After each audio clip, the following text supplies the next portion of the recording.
సూరా అల్ ఫాతిహా ఖురాన్ యొక్క హృదయం. అస్సలాము అలైకుం వరహమతుల్లాహి వబర్కాతు. బిస్మిల్లాహిర్ రహ్మానిర్ రహీం. వస్సలాతు వస్సలాము అలా రసూలిల్లాహిల్ కరీం. నీ జీవితంలో అత్యంత ముఖ్యమైన దువా ఏదో తెలుసా? నీవు రోజుకు కనీసం 17 సార్లు చదువుతావు, కానీ దాని లోతు తెలుసా మీకు? అదే సూరా అల్ ఫాతిహా. బిస్మిల్లాహిర్ రహ్మానిర్ రహీం. అల్లా ఖురానును శిక్షతో ప్రారంభించలేదు, కరుణతో ప్రారంభించాడు. అర్ రహ్మాన్ సమస్తానికి కరుణ, అర్ రహీం విశ్వాసులకు ప్రత్యేక కరుణ. నీ శ్వాస కూడా ఆయన కరుణే. 2. అల్హమ్దులిల్లాహి రబ్బిల్ ఆలమీన్. అన్ని రకాల స్తోత్రములు అల్లాకే. ఆయనే సృష్టికర్త, ఆయనే పోషకుడు. నీ జీవితాన్ని నెమ్మదిగా తీర్చిదిద్దుతున్న రబ్.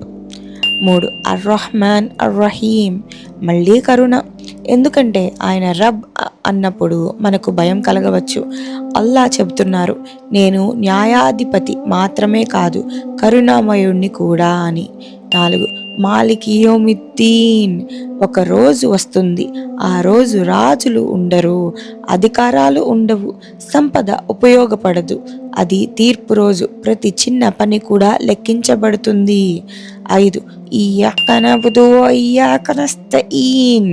ఇక్కడ మనం అల్లాతో మాట్లాడుతున్నాం. నిన్నే ఆరాధిస్తున్నాను, నిన్నే సహాయం కోరుతున్నాను. ఆరాధన చేయడానికి కూడా ఆయన సహాయం అవసరం. 6. ఇహ్దినస్ సిరాతుల్ ముస్తకీం. మనం అడిగింది డబ్బు కాదు, పదవి కాదు, కీర్తి కాదు, సరైన దారి, సత్యం తెలుసుకొని దానిపై నిలబడే శక్తి. 7. సిరాతుల్ లజీన అన్అమ్త అలైహిం. నబీలు నడిచిన దారి, ధార్మికులు నడిచిన దారి, సత్యం తెలిసి దూరమయ్యే వారి దారి కాదు, తెలియక తప్పిపోయే వారి దారి కాదు. సూరా అల్ ఫాతిహా అంటే కరుణ, న్యాయం, దువా, మార్గదర్శనం. ఇది కేవలం ఒక సూరా కాదు, ఇది మన జీవిత దిశ. ఈ వీడియోస్ ద్వారా మీరు సూరా అల్ ఫాతిహా యొక్క అర్థం పూర్తిగా తెలుసుకున్నారని ఆశిస్తున్నాను.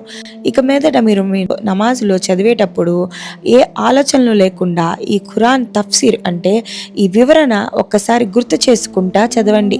మీకు అంటే మీ కాన్సన్ట్రేషన్గా మీరు మీ నమాజ్ని పూర్తి చేస్తారు ఇన్షాల్లా. ఆమీన్. మీకు కనుక నా వీడియోస్ నచ్చితే please do like and subscribe to my YouTube channel. Follow me for more such authentic videos. జజాకల్లాహ్ ఖైర్. బారకల్లాహు ఫీకుం.